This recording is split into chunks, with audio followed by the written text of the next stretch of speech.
Hello, little readers. Today we'll be reading Pinocchio by Stephanie Dragone.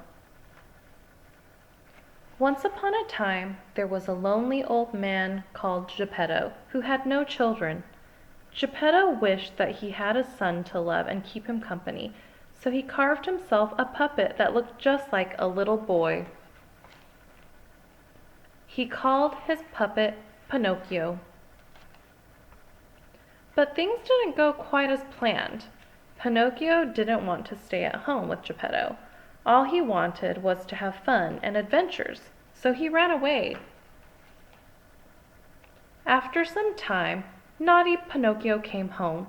He felt sorry for running away, and he was very pleased to see Geppetto again.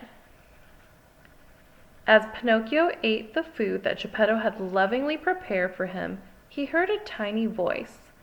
There on his arm sat a cricket, and it was talking. "Pinocchio, you must be good," said the cricket, "or every time you tell a lie or do something bad, your nose will grow."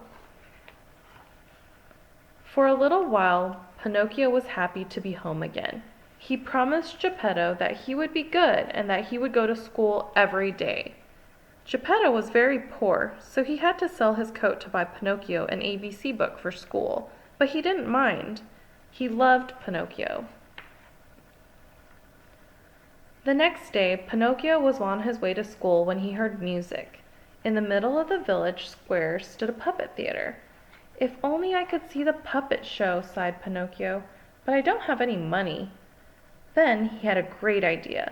"I know," he cried. "I'll sell my ABC book." So he did, and his nose started to grow. Pinocchio got in line to buy a ticket for the puppet show. While he was waiting, a fox and a cat came up to him. "Good morning," said the fox slyly, looking at the coins in Pinocchio's hand. "I see you only have enough money for one show." Then, coming closer, he whispered, "I can take you to a magic field where you can plant your money and make it grow." Pinocchio really liked this idea. If he grew more money, he could buy another ABC book and go to as many puppet shows as he liked. So he set off with the fox and the cat.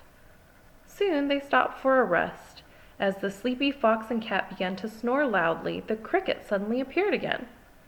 "Don't trust them," he whispered in Pinocchio's ear, but Pinocchio took no notice, and when the fox and cat woke up, they all set off again. After a long journey, they arrived at the magic field, and Pinocchio planted his coins. While he was waiting for them to grow, he took a little nap, but when he woke up, all he saw was an empty hole. The fox and the cat had tricked him and stolen his money. "Don't worry," said a sweet voice, looking up. Pinocchio saw a fairy fluttering close by. "I can explain everything to Geppetto," she said kindly, "but you must promise to be good." "I promise," cried Pinocchio happily. After being tricked by the fox and the cat, Pinocchio behaved himself for a long time. Then one day, on his way to school, he passed a group of children. "Come with us," they cried. Forgetting his promise to be good, Pinocchio followed them to a place where children play all day long. Pinocchio had great fun playing with the children until one night the cricket appeared again. "Pinocchio, if you don't go home, you'll turn into a donkey," he said very seriously. This time Pinocchio listened to the cricket. He ran and ran until he arrived at the sea. He was wondering what to do next when a seagull flew overhead.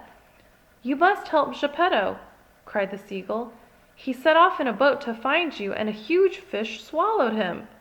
And with that, Pinocchio leaped into the sea and started swimming. He had to save Geppetto. Suddenly, an enormous fish appeared out of the water and swallowed Pinocchio in one giant gulp. Inside the fish's tummy, Pinocchio heard a sound, a voice he knew and loved. It was Geppetto. That night, while the great fish slept, Pinocchio and Geppetto crawled out of its enormous mouth and swam safely to shore.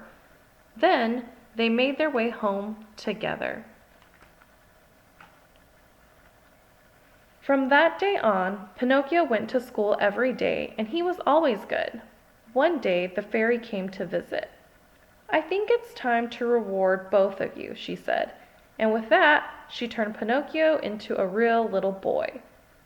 At long last, Geppetto had the son he had always wished for. The end. For more stories, please subscribe to our channel, Little Readers.